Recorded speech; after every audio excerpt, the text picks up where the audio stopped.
Paloma Duchesne, bonjour. Bonjour, bonjour. Bienvenue sur la radio du cinéma. Donc, tu es ici chez toi. Tu as plusieurs cordes à ton arc et on a vu cela du côté de Grignan, le festival de la correspondance, où, on peut le dire maintenant avec un petit peu de recul, tu as pris part à l'une des lectures choc de cette édition 2025, hein, on peut le dire. Alors c'est ce que j'ai entendu et c'est vrai que de mon point de vue, depuis l'arène dans laquelle on était, c'est vrai que c'était assez puissant. Donc j'espère que c'est quelque chose qu'on a transmis, aussi. Ce travail, ce duo avec Bruno Solo, sans jouer sur les mots d'ailleurs, c'était une grande première pour toi?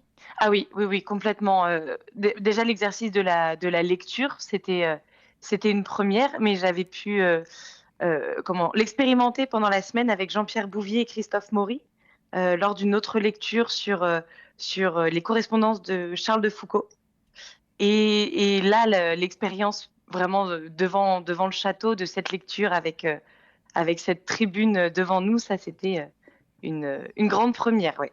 Alors comment c'est peut-être le même travail, mais se mettons dans la peau d'un personnage dont on lit les écrits, et même de plusieurs personnages en l'occurrence là.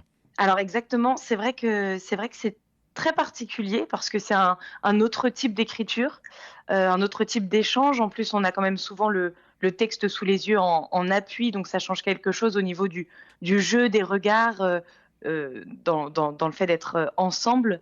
Mais ça ajoute beaucoup au niveau de l'écoute. Toute lettre, demande une réflexion particulière. Poser des mots, c'est différent que de les dire. Donc un texte écrit, c'est quelque chose, à incarner. Chaque mot a été forcément choisi et pesé avant d'être posé, alors qu'à l'oral, parfois, on se fait un petit peu avoir par, le flux de paroles comme là, ce que je suis en train de dire, qui a pas forcément de de début et de fin. Et à l'écrit, on a cette liberté de temps, de poser le mot et cetera et nous, là, de les récupérer, dans le jeu, de mettre à l'oral des textes qui Mmh. sont pas censés être lus, Ouais. c'est un autre travail d'incarnation et en même temps où il faut changer de cette habitude qu'on a de lire une lettre de façon très solennelle. Donc là, de la faire exister, de faire vibrer ces mots-là Mmh. et de les rendre plus vivants, c'est un exercice très intéressant Oui, et on entre pardon. vraiment dans l'intimité de la personne parce que lorsqu'on écrit, ça s'adresse éventuellement à une personne en particulier, à celle à qui on écrit. Et là, donc c'est vraiment quelque chose d'extrêmement intime en fait, hein.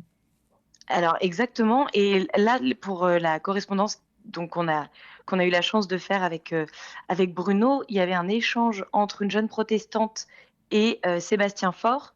Mais Sébastien Faure a demandé l'autorisation à Fernande Ganval, la jeune femme, de publier ses lettres et donc la question c'est est-ce que à quel moment est-ce qu'il lui a demandé? Est-ce qu'elle savait quand elle écrivait qu'elle allait être, publiée? C'est vrai que ça peut changer aussi quelque chose dans la notion d'intimité, mais ça l'a pas empêché de dire ce qu'elle avait vraiment sur le cœur, Mmh. bien adressé à Sébastien.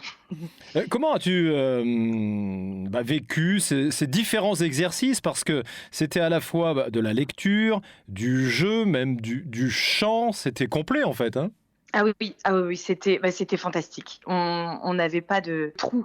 Bruno était un partenaire extraordinaire et il a su, tenir la scène sur les moments seuls. Sur les moments à 2, on était en Ouais, un vrai travail, une vraie ensemble. complicité, ouais, ouais. Ouais et ça, c'était plaisant et les moments de chant ou les moments de plus de déclamation, ça nous offrait à nous une palette énorme et au Mmh. public aussi pas de temps de répit, quoi. Ouais. C'était l'idée d'être emmené dans le tourbillon avec nous. Bon, et puis cette robe rouge, c'était quelque chose quand même, hein. Ça a marqué, Ah hein. oui, c'était, la liberté guidant le peuple en un peu plus pudique. Oui, C'était l'idée. c'est ça, c'est ça. Alors maintenant, alors c'est vrai qu'il y a eu plein de retours, vraiment, extraordinaires.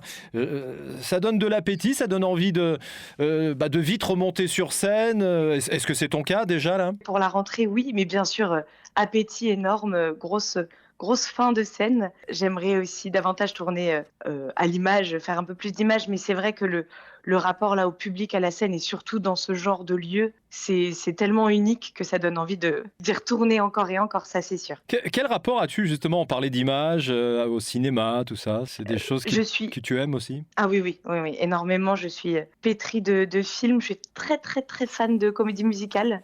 en général. Donc, les parties chantées, c'est un immense bonheur. Et voilà, c'est ma culture aussi. Donc tu rêverais, toi, qu'on te propose un Star is Born ou La La Land à la française, quoi. Ah, ce serait extraordinaire.